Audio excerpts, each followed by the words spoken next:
जंगल के बंदरों की कहानी। जंगल का राज हरा भरा जंगल परिस्थिति से गूंज रहा है। चिचियों की चह, पत्तों की हलचल और दूर से आने वाले जानवरों के पुकारों से जीवंत है। जंगल के हृदय में एक शानदार राज्य है जिसे बुद्धिमान और नेक बंदरों ने शासन किया है। राजा लियो, जंगल के ज्ञानी और दयालु शासक, अपनी राजसिंहासन पर बैठे हैं। अपने वफादार अनुयायियों के बीच वह एकजुट बंदरों को समझाते हैं जंगल में शांति और समरसता बनाए रखने के लिए अपनी बुद्धिमत्ता और मार्गदर्शन को। उनमें से एक युवा मिलो है, एक उत्साही और प्रवृत्तिपूर्ण बंदर जो जंगल के राज्य की सीमाओं से परे जाने का सपना देखता है।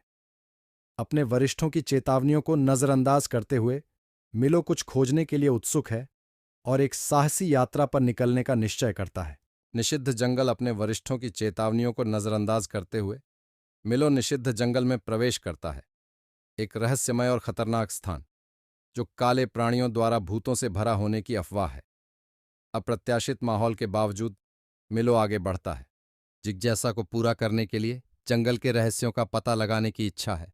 जबकि मिलो जंगल में आगे बढ़ता है, तब वह एक चालाक बंदरों के एक मित्र में आता है जिन्हें रास्कल नामक चालाक बंदर के नेतृत्व में अपनाया गया है।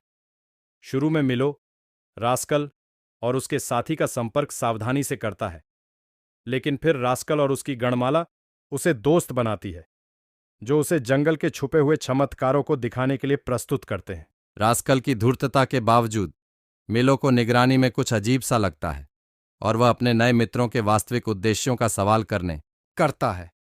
उसकी संदेहों की पुष्टि तब होती है जब वह रास्कल की असली इरादे का पता लगाता है, राजा लियो को गिराना और जंगल के राज्य पर कब्जा करना। रास्कल की धोखाधड़ी से भयानक होने पर मिलो समझता है कि परिस्थितियों की गंभीरता को समझता है और समझता है कि वह बहुत जल्दी राजा लियो को चेतावनी देने के लिए बाहर है। अपने वफादार दोस्तों की मदद से मिलो जंगल के राज्य की ओर एक जोखिमपूर्ण यात्रा पर निकलता है। इसी बीच रास्कल और उसकी गणमाला अपने आक्रमण की शुरुआत करते हैं। जंगल के बंदरों को अचानक हमला करते हैं। जंगल के बंदरों को विश्वास में लेकर अशांति होती है, जैसे ही युद्ध की लड़ाई जारी होती है। जब सब कुछ हार के लिए लगता है, तभी मिलो और उसके दोस्त आते हैं, जंगल के बंदरों को एकत्र करते हैं और युद्ध के धार को पलटते हैं। साहस और निर्धारण के साथ वे रास्कल और उसके अनुयायियों को जंगल से बाहर निकालते हैं। जंगल को एक बार फिर शांति और व्यवस्था के साथ स्थापित करते हैं। रास्कल को हराने और समरसता को पुनः स्थापित करने पर राजा लियो मिलो की वीरता और नेतृत्व की सराहना करते हैं, उसे जंगल का नायक घोषित करते हैं।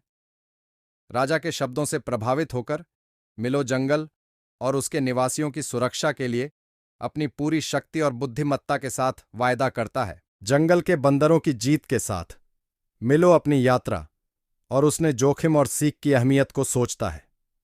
अपने दोस्तों के समर्थन और राजा लियो के मार्गदर्शन के साथ मिलो एक उज्ज्वल भविष्य की ओर देखता है जिसमें साहस, मित्रता और नई शुरुआतों की गारंटी हो।